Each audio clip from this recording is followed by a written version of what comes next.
Good morning, everyone, and welcome to the Rangers Review morning briefing for Monday, the 9th of August. I'm Derek Clark. I'm joined by Jonny McFarlane and Joshua Barrie as we dissect Rangers' defeat at the weekend at Tannadice against Dundee United. A rarity these days that Rangers losing a league encounter. Of course, the last time since Hamilton at Ibrox back in March 2020. Jonny, we'll start with yourself. What was your main overview and takings from the game at the weekend? Well, it was the kind of performance we've seen before, but you'd have to go back probably not to last season, but the season before to truly get an example that was something of a mirror image of the game. Rangers just looked a little bit one-paced and pedestrian and lacking invention in the final thirds. It was a really disappointing performance, I think, for anyone who was watching it.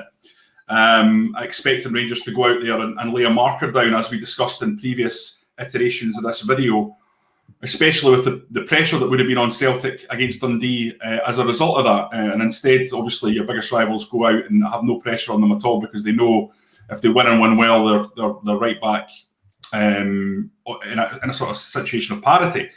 I think Dundee United were really well organised, and you have to give a lot of credit to Tam Courts, but they didn't create almost anything beyond the goal. And the goal itself, there's problems around the defending. Obviously, John Lundstrom, I think we'll probably go into that, but the ball takes a wicked deflection to go into his path.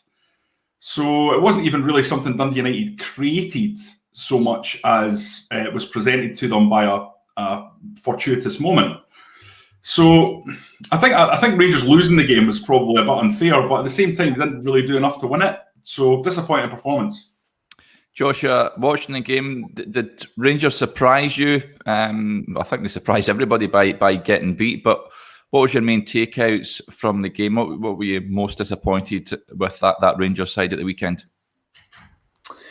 Main takeaways is that, as Jonny says, this isn't the first time the Rangers have went away from home with or without fans in the last couple of years and looked a little bit stale. You think back to the 1-1 draw against Motherwell last season, 1-1 draw with Hamilton, just two off the top of my head, where Cedric Itten's header slightly offside, but we get that break of play.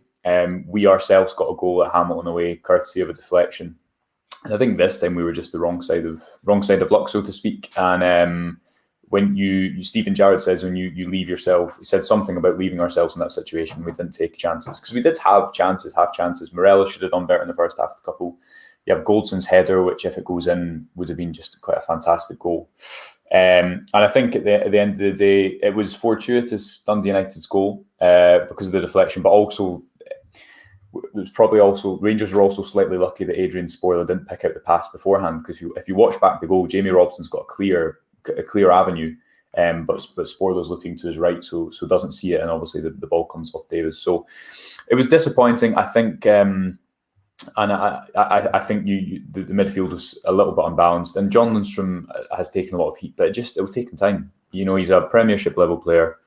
He has made a couple of mistakes leading up to goals in this past week, but the nature of his position is, and the responsibility of his position is that there's a lot of defensive responsibility put upon him. So I think it will take him time, but it was disappointing, and I think everyone kind of expected there to be an equaliser because we've been in that situation so often, but it wasn't forthcoming. So I'd be disinclined to read too much into it. I think there is a few issues around the way we defend, and that teams are becoming a little bit more wise to that. That's natural after 3 years of a really successful system, and I think can be fixed with a tweak here or there. And I'm sure Rangers coaching staff are already working on that. But as Stephen Jarrett says, all attention turns to tomorrow, and if we win tomorrow, that game is forgotten about. And as is this week, it's been a little bit challenging. So I think we'll be just fine in a couple of days looking back at it. Yeah, Jonny, a lot of supporters not happy with that midfield trio, Lundstrom, Kamara and Davis. There's maybe a lack of creativity there and a bit too defensive. What's your takings? Is it too early to judge that at this stage, 2 games in? it's great with hindsight, isn't it, to criticise. I have to defend the manager and the team a little bit from this one. I think they quite rightly thought that it would be a real battle against Dundee United, and it was. So they tried to put in the kind of players that were ready for a battle. And like the telltale sign for that, when Gerrard sees a battle, is always when Joe Aribo ends up in a more advanced position on the right, because then you get the physicality of Aribo and his ability to drop back in. And that midfield looked like it was a midfield that was built for the fight. And listen, as Gerrard said, he was expecting that once the battle was won in those early exchanges, that Rangers' additional quality that they have over Dundee United would show through. But it just didn't really come together. It didn't really click. Ryan Kent didn't have a good game. I don't think Alfredo Morelos had a good game. Worryingly, I think Alfredo Morelos looks like he's a few weeks away from being at his absolute sharpest. Let's hope that he proves me wrong on that and pulls out a great performance tomorrow night. But he looks like he's got a way to go in terms of being his absolute best self.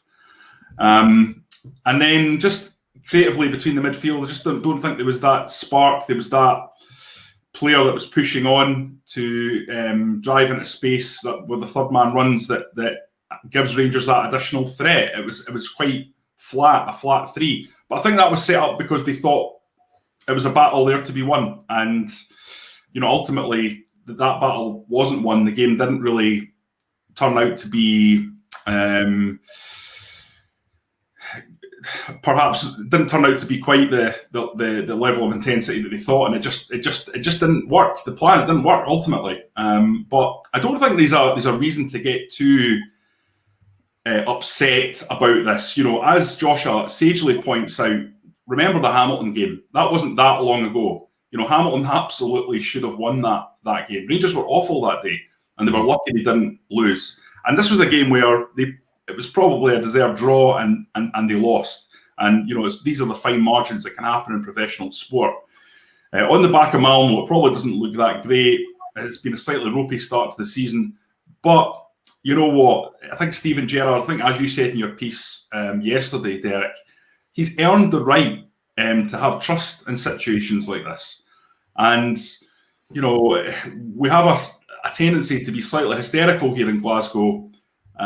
Because there's so much coverage of the two clubs, and I don't think we're there yet. I think if Rangers go out, as Joshua says, tomorrow night and win that game, then the whole thing is completely different. The whole picture is altered. Yeah, Joshua, I've seen something levelled at the players based on the last two performances, which I don't tend to agree with. The players that can't cope with fans being back in grounds now.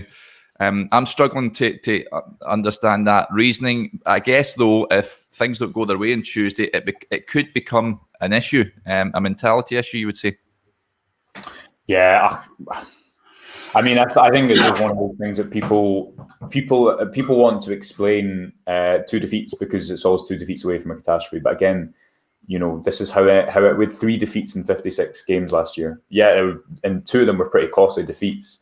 But in terms of dealing with pressure, the pressure with or without fans, the pressure that those players would have felt last season at Pittodrie when you're 2-1 up with 10 minutes to go and Celtic are still in the title race, or being 1-0 up, or having a bad first half in the Old Firm win in January. I think these players have dealt with plenty of pressure.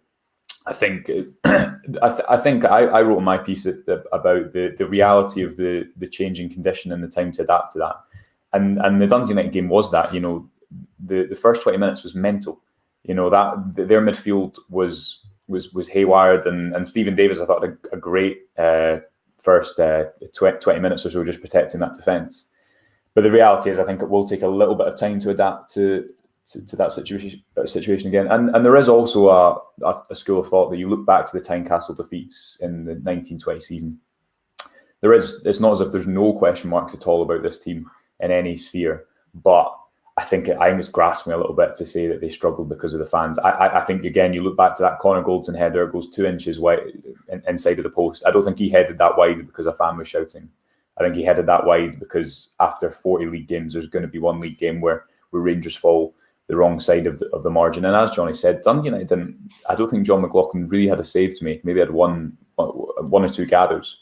Siegrist didn't have many either, but I think it was more of a case of Rangers not capitalising. Morelos didn't look too sharp. Gerrard said pre-match that he hoped he'd surprise a few people. I didn't think he looked too sharp personally, but as Jonny says, hopefully on Tuesday proves us wrong, and maybe he'll just do that because he'll latch on to the fans being in the stadium. Yeah, a couple of you getting in touch. Mark Ayton says Gerrard and the team have plenty of credit in the bank. And we've got one here for me. The biggest issue has been a disrupted pre-season due to players arriving at different times. Touching on that, Jonny, John Lundstrom said afterwards that COVID-related issues have affected pre-season somewhat, and you sort of get the sense that you see that on the park, don't you, as well? The players have arriving at different times. Players have been out. I know that Kemar Roof had to attend a family matter at the weekend as well. Fashion Sakala was out as well. So it's not been the ideal preparation, you would say. No, I don't think it has been. But at the same time, after the Real Madrid match, I think we were all saying that Rangers looked really terrific going into this new season. That was an absolutely superb performance. So we know they have it in them. And if they bring that Real Madrid level to Malmo, they'll go through quite easily. And if they brought that Real Madrid level to Dundee United, then Tamkor's team could not have coped with them. So I'm wary of sort of going down the rabbit hole of different types of excuses. Simply put, Rangers can realign this season tomorrow. It's as simple as that. These things can happen. There's myriad reasons why things haven't worked in the last couple of games. I don't think the Malmo result was a terrible result of performance. Rangers had a mad spell where they lost the heads for about 2, 3, 4, 5 minutes. But apart from that, Malmo was okay. Yesterday was a bit more challenging, but again, they probably didn't deserve to lose. So I think it's time for calm and it's time for just coldly rationalising where Rangers are at. And nothing's decided at this stage of the season. Celtic have already lost the game, so it's not exactly disastrous. I think one thing, I don't know if we're going to talk about this or not, but one thing from the game I think that is worth touching on. The game, could have been quite different had Charlie Mulgrew been sent off for the challenge on Morelos. I know Mulgrew's came out and said he didn't think it was a sending off. Personally, I think it was a sending off. Morelos knocks the ball into space past Mulgrew and is basically past him when he drags him down. There are no other defenders further forward than Mulgrew. They're in line with him. But I think that's a clear goal scoring opportunity. They're not that far from goal. Now, I'm not a referee, so it's judgment and it's subjective. But I felt that was a poor decision. I don't know what you guys feel about that, and I know there's been various opinions on it. But again, that's a big moment as well. Yeah, and I know James McFarlane said he should have been walking up the tunnel for that. For me, I'm going to be contentious. I think there's a player just so close to him that can cover. I don't think it's a clear-cut red and a last man. I think a yellow is probably sufficient for that challenge. By all accounts, he doesn't play the ball; he plays the man, of course. So you need to play that, take that into consideration. But yeah, you've seen them given absolutely. But for me, it's one of those. I think an orange card might have been the correct one. But yeah, I wouldn't give the referee too much stick about that decision. What about you, Joshua? What do you think? Yeah, I mean, I'm like Jonny. I don't know the exact wording of the rule, so I guess it depends what the situation has to be with the covering defender. Because I think if you look at the kind of side-on view, Ryan Edwards was in line, if not slightly ahead of Mulgrew. But then if you look at the momentum Morelos has there, I don't think he's catching him without hauling him down like Mulgrew did. So I my first instinct was it was a red card too. As I said, I don't think Edwards is catching him, but then I don't know if the referee just has to give the benefit of the doubt and not take the player situation, I'd imagine, into each goal scoring opportunity decided. So I could understand why it wasn't given as a red, but being slightly biased watching the game, I did think it was a red. Yeah, it's not one of these ones where you would slam a referee over it. That's for sure. I'm not saying it's not a difficult decision. But on balance and on margin, I would say I would expect a red card there. But I do understand that there's there's there's a lot going on for referees in terms of the amount of rules that they have to be aware of, and the amount of factors they have to take in, and they have to take these decisions split second. Yeah, it's a difficult job. I certainly wouldn't want to be in their shoes. That'll do us there, chaps. Thanks very much for joining us on the morning briefing here on the Rangers Review. Plenty of great content coming your way on the website, rangersreview.co.uk. And make sure you subscribe and check out our Twitter and Facebook accounts as well. And also subscribe to the Rangers Review now for only £1 a month for the first 6 months. It's an absolutely cracking deal, and support top quality journalism covering the football club that you love. We'll be back again tomorrow for the big preview ahead of Malmo. But until then, enjoy the rest of your Monday.